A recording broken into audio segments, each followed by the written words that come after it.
I am the Tofu Golem. Please enjoy the video. You start by verifying prerequisites. You must have Google Earth Pro and Erdas Imagine 2015 installed with admin privileges. Once done, launch Google Earth once so the COM API registers. Next, prepare the dataset you want to export or reference and write down its coordinate system. EPS codes make reprojection easier later. Then open Erdas and create a new workspace. Make sure Erdas can access the same folders where Google Earth stores KMZ/KML temporary files. Now export your Erdas layer to KML/KMZ. Open Layer Manager, right-click the layer and choose Export to KML/KMZ.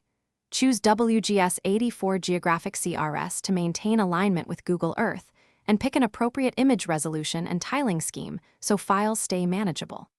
Once Erdas writes the KMZ, switch to Google Earth and use File Open to load the KMZ.